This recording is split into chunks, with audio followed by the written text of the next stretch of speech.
বাইয়িনাত, অনেকগুলো স্পষ্ট নিদর্শন আছে। সেই নিদর্শনগুলোর মধ্যে কি কি আছে সেগুলো ছোট বড় আমাদের একটা পরিচয়, আইডেন্টিফিকেশন থাকা উচিত। যারা আপনারা হজ উমরায় যান, এখন তো আমাদের অনেক সময় নষ্ট হয়ে যায় ফেসবুক, অনেক সময় লাইভে নষ্ট হয়ে যায়। ওখানে গিয়ে বাইতুল্লাহর সামনে এরকম ক্যামেরা ধরে তারপর বলে আছি, এখানে আছি, দূর থেকে শোনায়। মানে এটা আসলে রঙ্গ তামাশার জায়গা এরকম মনে হয় আপনাদের? এটা কোন জায়গা? এখানে বসে এরকম ফাজলামিটুকু না করলে ভালো হয়, ছেলেমি না করলে ভালো হয়। আমাদেরকে এগিয়ে যেতে হবে। এটা এরকম জায়গা নয় যেখানে বসে আপনি আনন্দ বিনোদনের স্থান বানাতে পারেন, এরকম নয়। আপনি হিসাব মেলাবেন, এটা সেই জায়গা বাইতুল্লাহর চারপাশের যে জায়গা, এটুকু কি নাম বলতে পারে? সবাই আওয়াজ করে বলুন তো কি নাম? মাতফ। আওয়াজ করে বলুন কি নাম? এই যেখানে আমরা তাওয়াফ করি, এই তাওয়াফকে অনেকে চক্কর বলে। কি বলে? চক্কর। কোন সময় উচ্চারণ করবেন না তাওয়াফ তাওয়াফ। ইসলামের কিছু পরিভাষা আছে, এটা ওই নামেই তাকে বলতে হয়।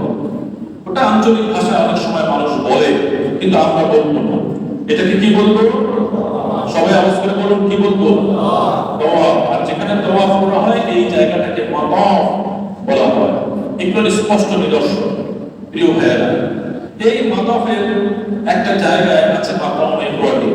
এটা তো আপনারা সহজে চিনতে পারেন, যেহেতু এটা বেষ্টন করা আছে, একটি বাক্সের মধ্যে আছে, এটা আমরা সহজেই চিনতে পারি। এর পিছনে দুরাকাত নামাজ আদায় করতে হয়। এখানে আছে জমজমের কূপ, জমজম। এটা তো আমাদের কাছে খুবই পরিচিত একটি জায়গা এবং পরিচিত বিষয়। জমজমের কূপ, দেখেন এই পুরো স্থাপনাটা আল্লাহ তাআলা পবিত্র এই জায়গাটা সাইয়েদনা ইব্রাহিম এবং ইসমাঈল আলাইহিস সালাম তাদের উপরে পা দিয়ে খোঁচা দিলেন। পায়ের খোঁচা আল্লাহ সবার জন্য বারাকা বানিয়ে দিলেন। ইসমাঈল নবীর পায়ের খোঁচায় পানি বেরোতে শুরু হলো। আর তার মা, তিনি এই জমজম যে শব্দ, এটা দিয়ে তিনি তখন বললেন জম জম, মানে স্টপ, থেমে যাও, মানে পানি আর গড়িয়ে না যায়। এই জন্য তিনি ওখানকার মাটি দিয়ে আটকায় দিলেন আর বলছিলেন জমজম। সেই জমজম আজকে জমজম। এই কূপের উপরে গুরুত্বপূর্ণ অনেক বক্তব্য আছে। এই পানি আল্লাহ তাআলার বারাকা। শুধু এই কূপ না, আরো অনেকগুলো কূপ আছে। পীরে শেফা, পীরে রওয়াহা, এই যে পীরে রুম্মান, এরকম অনেকগুলো কূপ আছে যা আল্লাহ নবীর সাথে জড়িত। তিনি থুতু দিয়েছেন আর পানি উঠে পড়েছে। পানি লবণাক্ত ছিল না, আল্লাহ নবীর থুতু মোবারক দিয়েছেন, পানি মিষ্টি হয়ে গেছে। সুবহানাল্লাহ। সেই কূপগুলো এখনো আছে, সেই পানি এখনো আছে, পানি নষ্ট হয় না। বিশেষ করে জমজমের পানি আপনি রাখবেন, পরীক্ষা করে দেখতে পারেন, পাত্র ভালো হতে। আর পাত্র যদি আবার খারাপ হয়, পানির দোষ দেওয়া যাবে না। একটু ভালো পাত্রে পানি রাখবেন, 10 বছর ধরে রাখবেন, দেখবেন এতটুকু শেয়ালা পড়ে কি হবে না। আমার কাছে অনেক আগে আমি যখন গেছি তখনকার পানি আছে, আমি নিজে পরীক্ষা করে আপনাকে এটা বলতেছি। এই পানি পান করার সময় আল্লাহ নবী শিখিয়ে দিয়েছেন, আল্লাহুম্মা ইন্নী আসআলুকা ইলমান নাফিআ ওয়া আমালান মুতাকাব্বালা ওয়া রিজকান তাইয়্যিবা। এই দোয়া মুখস্থ করে নেবেন যখন জমজমের পানি পান করবেন। আয় আল্লাহ তাআলা, ইন্নী আসআলুকা ইলমান নাফিআ, আপনার কাছে আমি উপকারী ইলম চাই, ওয়া আমালান মুতাকাব্বালা, সেই আমল যা মাকবুল। অনেক আমল আছে আমরা করি কিন্তু আল্লাহর কাছে পৌঁছাবে না, এমন আমল যে আমল কি হয় মাকবুল। আর ওয়া রিজকান তাইয়্যিবা, এমন রিজিক দেন সেই রিজিক পবিত্র, ভালো। খারাপ রিজিক আমাকে দিয়েন না। ওয়া রিজকান তাইয়্যিবা, এই দোয়াটুকু মুখস্থ করে নেবেন। অনেক চমৎকার দোয়া না, সুন্দর জিনিস এটা বলবেন। তো এই জমজম এটা একটি নিদর্শন। এখানে আছে হাজারুল আসওয়াদ, যেটা একটু আগে আপনাদের বলেছিলাম। হাজারুল আসওয়াদ, এটা যুবলীগে গিয়ে আমাদের অনেক যুদ্ধ করা লাগে, কিন্তু বড় একটি বিষয় যে অবস্থা এখানে সাহমুন শাদীদ, কঠিন জ্যাম, কিন্তু কোন মানুষ এরকম জ্যামে পড়ে মারা গেছে কোন রেকর্ড আছে? রেকর্ড নেই। একেবারে অনেক যুদ্ধ করা লাগে, আহত হয় মানুষ, কিন্তু যে অবস্থা, এই অবস্থায় মানুষ তো বলে যাওয়ার কথা, কিন্তু আল্লাহ তাআলার অনুগ্রহ এত বেশি যে আল্লাহ সবাইকে সেফ রাখেন। তো আমরা যারা একবার এখানে চুমু খাওয়ার সুযোগ পেয়েছি, তারা খুব বাড়াবাড়ি করে অন্যদের হক নষ্ট করবো না। গায়ে শক্তি আছে, এই শক্তি সব ব্যবহার করা ঠিক নয়। সাইয়েদনা ওমর ইবনে খাত্তাব রাদিয়াল্লাহু তাআলা আনহু, তাকে আল্লাহর নবী বলেছেন তুমি তো শক্তিশালী পুরুষ, তুমি আবার অন্যদের উপর এরকম চড়াও হয়ে না। এখানে একটা শিক্ষা যে আমাদের অন্যদেরকে সুযোগ দিতে হবে, সুযোগ দিতে হবে। রুকনুল ইয়ামান একটি নিদর্শন। বাইতুল্লাহ থেকে আমরা যখনই সাফা এবং মারওয়া দুটো পাহাড় আছে না নাই, আছে না নাই, এইটা এমন একটি বারাকা করা পাহাড় যে পাহাড়ের কথা আমার আল্লাহ পবিত্র কোরআনে তুলে দিয়েছেন, যে তার মায়ের দৌড়দৌড়িটাকে কোরআনে কোট করে দিয়েছেন। ইন্নাস সাফা ওয়াল মারওয়াতা মিন শাআইরিল্লাহ ফামান হাজ্জাল বাইতা আও ইতামারা ফালা জুনাহা আলাইহি। এখানে যখন আল্লাহ তাআলা সাই, এটাকে বলে সাই, বাইতুল্লাহ ছিল কি তাওয়াফ, আর সাফা মারওয়া এই পাহাড়ের দুই পাহাড়ের মাঝখানে যে হাঁটাহাঁটি দৌড়াদৌড়ি, এটাকে শরীয়তের ভাষায়, কোরআনের ভাষায় বলা হয় সাই করা। আপনারা সাই বলবেন, আর তাওয়াফই বলবেন, চক্কর বলবেন। ইসলামের এই পরিভাষা আমাদের মুখস্থ করতে হবে, তা না হলে আমরা মজা পাবো না। তো এখানে কাফের মুশরিক যারা, তারা বলতো যে এখানে আর খেয়ে নেই, কাজ নাই, এখানে দৌড়াদৌড়ি কর। কিন্তু আবার আল্লাহ বললেন এই দৌড়াদৌড়ি করতে না গুনাহা আলাইহি, কোনো গুনাহ নাই।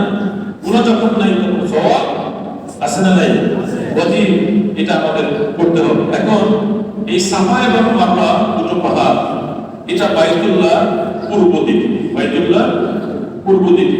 মারওয়া পাহাড়টি বাইতুল্লাহ পূর্ব উত্তর কোণে, আর সাফা পাহাড়টা বাইতুল্লাহ দক্ষিণ পূর্ব কোণে। এটা ঠিক ঠিক রাখতে হবে। তো এখানে আমরা সাই করব। আবার এটা মারওয়া পাহাড়ের ঠিক আর কিছুটা পূর্ব উত্তরে আল্লাহ নবীর জন্মভূমি, সুবহানাল্লাহ। এভাবে হিসাব দিলামের বাইতুল্লাহর ওখানে গিয়ে যে কোন দিকে আছে। আবার এখান থেকে কিছুটা পূর্ব দিকে, মানে প্রায় 3.5 কিলোমিটার দূরে জাবালুন নূর, জাবালুন নূর যেটাকে বলা হয়, জাবালুন নূর আমরা বলি, এটাকে জাবালুন নূর বা হীরা পর্বত বলে থাকি। এটা 3.5 কিলোমিটার দূরে। এটা একটি নিদর্শন। এখানে আল্লাহ নবী তিনি কি করতেন? ধ্যানমগ্ন থাকতেন। এখানে পবিত্র কোরআনের প্রথম আয়াত নাযিল হয়, সুবহানাল্লাহ সুবহানাল্লাহ। আর একটি আছে জাবাল আসুর, যেটাকে আমরা জাবাল আসুর বলি সহজ ভাষায়। এটা আরেকটু দূরে, এটা উত্তর দক্ষিণ দিকে আরেকটু দূরে, এটা প্রায় 4.5 কিলোমিটার দূরে কাছাকাছি। এখানে আল্লাহ নবী হিজরতের সময় 3 দিন আশ্রয় নিয়েছিলেন, মনে আছে আপনাদের সবার? এই যে নিদর্শনগুলো মক্কায়, এগুলো আমরা দেখব, আর এই বিষয়গুলো সম্পর্কে একটু লেখাপড়া আমরা করব। এখানে একটি কবরস্থান আছে, যেটাকে আমরা অনেক সময় এরকম বলে থাকি জান্নাতুল মাআলা, জান্নাতুল মাআলা বলি। তবে এটা নিয়ে কথা আছে, এরকম জান্নাতুল মাআলা না বলে এটা মাকবারাতুল মাআলা বলতে হয়। এই কারণে যে এখানে সব মুসলমানদের কবর তা নয়, এখানে জাহেলিয়া যুগের যারা মুসলিম ছিলেন তাদের কবরও আছে। সাইয়েদনা খাদিজাতুল কুবরা রাদিয়াল্লাহু তাআলা আনহার কবর এখানে আছে। এজন্য এটা মাকবারাতুল মাআলা, পবিত্র মক্কা নগরী। এই যে জায়গাগুলোর কথা আমি বললাম, হজে যাওয়ার আগে, উমরায় যাওয়ার আগে এই সব জায়গাগুলো সম্পর্কে আমাদের একটু পড়ালেখা করে নিতে হবে। তাতে এই ভূমির জন্য, এই বরকতপূর্ণ স্থানসমূহের আপনার ভিতরে একটা দরদ, একটা মহব্বত আল্লাহ তাআলা তৈরি করে দিবেন।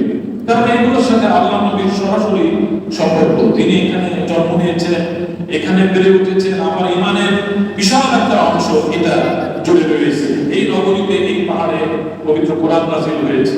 এই নগরীর বিভিন্ন প্রান্তে আল্লাহ তাআলা আয়াত নাযিল করেছেন। এখানে আরেকটা মাকবারা আছে, আপনাদেরকে জানিয়ে দেই। এই মাকবারাটাকে বলা হয় মাকবারাতুশ শিবাইকা। এই মাকবারাটা অবশ্য সবাই চিনে না। এটা একেবারে বাইতুল্লাহর কাছে, বাইতুল্লাহর কাছে তারা তাওহীদের একেবারে নিকটতম জায়গায়। এখানে হযরত সুমাইয়া রাদিয়াল্লাহু তাআলা আনহা, তিনি অন্য যে নারীদেরকে অত্যাচার করা হতো, যে নারীদেরকে জীবন্ত কবর দেওয়া হতো, সেটা এই জায়গাটায় দিত। এই জন্য কথিত আছে, এখন আরবিয়ানরা বলে জায়গাটা খালি আছে, কোনো ভবন নির্মাণ করতে পারে না। ছোট্ট একটা সাইনবোর্ড আছে, একেবারেই ছোট, খুব সহজে দৃষ্টিতে আসে না। আমি সার্চ করে বের করেছি জায়গাটা কোথায়। ছোট একটা নেম প্লেট আছে, মাকবারাতুশ শিবাইকা।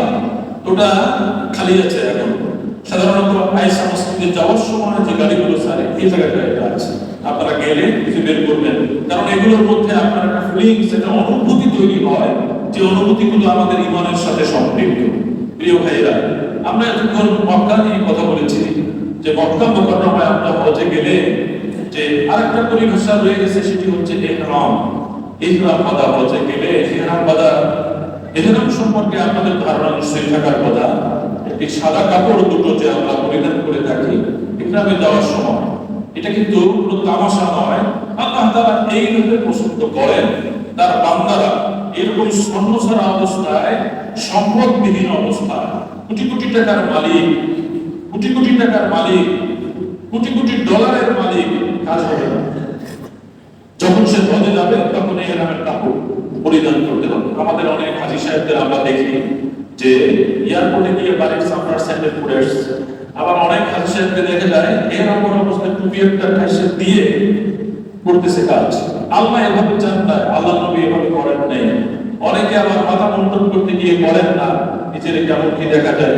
আল্লাহ নবী মাথা মুন্ডনের বিষয়ে গুরুত্ব দিয়েছেন। কাজে আমরা যারা হজে যাব, আমাদের মধ্যে যেন এরকম প্রেস্টিজ না থাকে যে কেমন দেখা যায়, কেমন হবে। তো যেমন দেখা যায় ওটাই আল্লাহ দেখতে চেয়েছেন। আরাফার ময়দান একটি বড় জায়গা, আরাফার ময়দান ছাড়া হজ হয় না। কাজে আরাফার ময়দান এটা একটি গুরুত্বপূর্ণ জায়গা। আমরা জানি জাবালে রহমত এখানে রয়েছে, আল্লাহ নবী এখানে খুতবা দিয়েছেন হজেরকে, এখনো খুতবা দেওয়া হয়, কত কথা।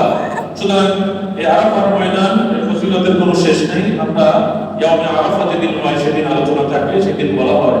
প্রিয় ভাইরা, এই কাজগুলো আমরা সেরে আরো যেগুলো রয়েছে, বিনা সেখানটায় রয়েছে, তারপরে কঙ্কর নিক্ষেপ সেই জায়গাগুলো রয়েছে, এগুলো সব হজের সাথে সম্পৃক্ত বিষয়। এই বিষয়গুলো সব মুআল্লিমের উপরে ছেড়ে দেওয়া যাবে না। আপনার কি কাজ আছে? মুআল্লিম তো অনেক ব্যস্ত থাকে, এটা মুআল্লিমের উপরে সব ডিপেন্ড করলে আপনার এই টাকাগুলো আল্লাহ জানে কি হবে। আচ্ছা, আপনি একটু জ্ঞান অর্জনের চেষ্টা করবেন, মুআল্লিমের উপরে ডিপেন্ড করে কোনো কিছু ফেলে দিবেন না।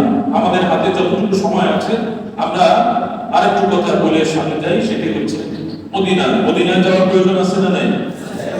যাবেন? মদিনায় যাওয়া লাগবে। কিন্তু অনেক মানুষ পাবেন, আমাদের ধর্মীয় অনেক বক্তা তাদের বক্তব্যের মধ্যে এই বিষয়টি নেগেটিভ করে তুলে ধরেন যে মদিনায় যাওয়া আমার দরকার কি, হজ তো এখানেই শেষ, মদিনায় কেন যেতে হবে? এরকম কথা নবীর কোন উম্মত বলতে পারে? কিন্তু আমরা তো বলি। এভাবে বহুত মানুষ মদিনাকে গুরুত্বহীন করে দিয়েছে। এভাবে বহুত মানুষ আমাদের দেশে তৈরি হয়ে গেছে, আর আমাদের দেশে তো হয়েছে। মদিনা আমাদের প্রাণ, মদিনা আমাদের প্রাণ। একজন উম্মতে মুহাম্মদ সাল্লাল্লাহু আলাইহি ওয়াসাল্লাম মদিনা যাবে না, এই চিন্তাই তো করতে পারে, এই চিন্তাই তো করতে পারে না। আল্লাহ নবী যেখানে শুয়ে আছেন সেই জায়গাটা থেকে পৃথিবীতে কোনো গুরুত্বপূর্ণ জায়গা তার নেই। কাজে মদিনায় যাওয়া আমাদের জন্য ঈমানের প্রয়োজনে আমাকে যেতে হবে। আল্লাহ নবী সাল্লাল্লাহু আলাইহি ওয়াসাল্লাম বলেছেন, মান যারা কবরি, যে আমার রওজা জিয়ারত করলো, ওয়াজাবাত লাহু শাফাআতি, তার বিষয়ে তাকে শাফাআত করা আমার জন্য অবশ্যই কর্তব্য হয়ে গেল, ওয়াজিব হয়ে গেল।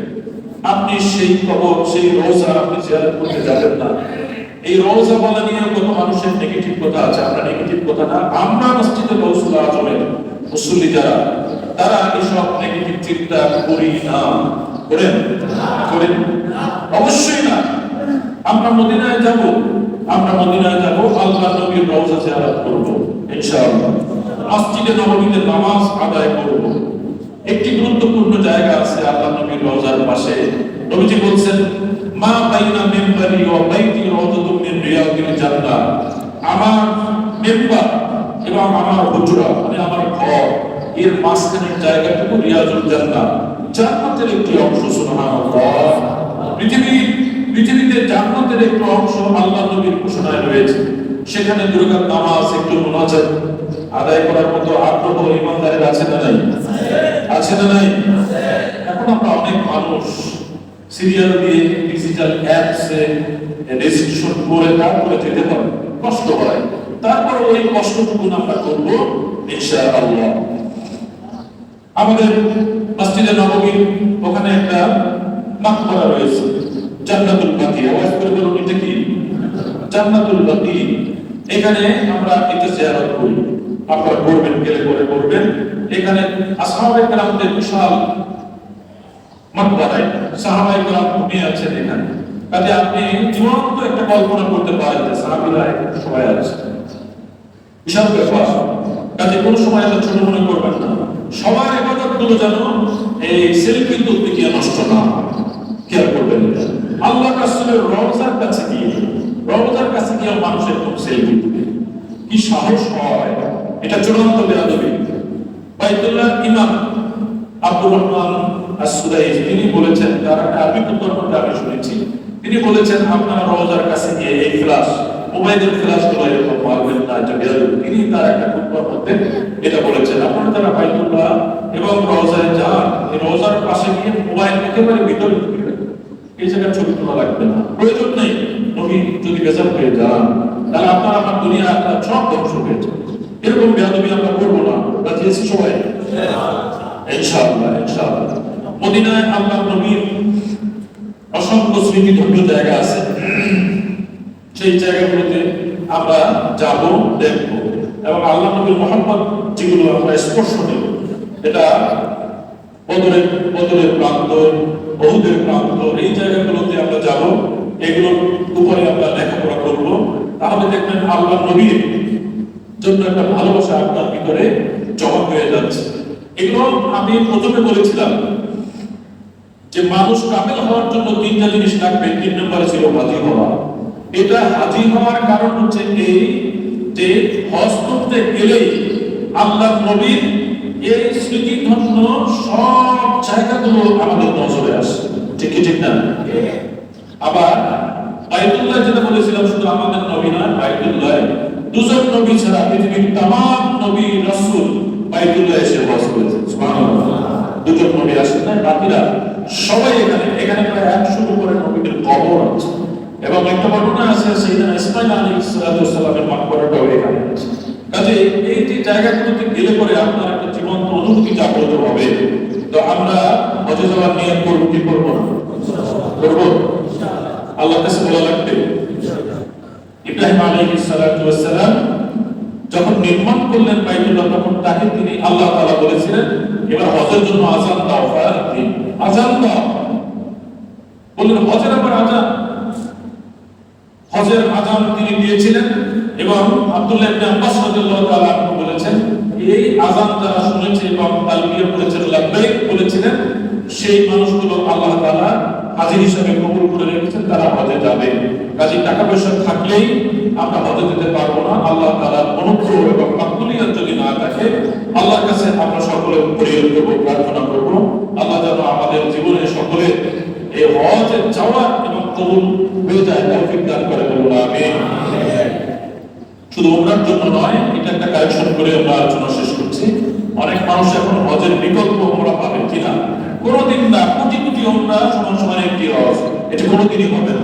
কাজে হজের কথাই আল্লাহর কাছে বলবেন, ওমরা যেতে পারলে যাবেন, কিন্তু হজের বিকল্প হিসাবে ওমরাকে দাঁড় করাবেন, এটা যেন না হয়। তবে হজের প্রস্তুতির জন্য আমরা যেতে পারি। একবার ওমরায় গেলে হজের একটা প্রস্তুতি হয়ে যায়। আল্লাহ তাআলা আমাদের সকলকে হাজী হওয়ার তৌফিক দান করুন। আমিন।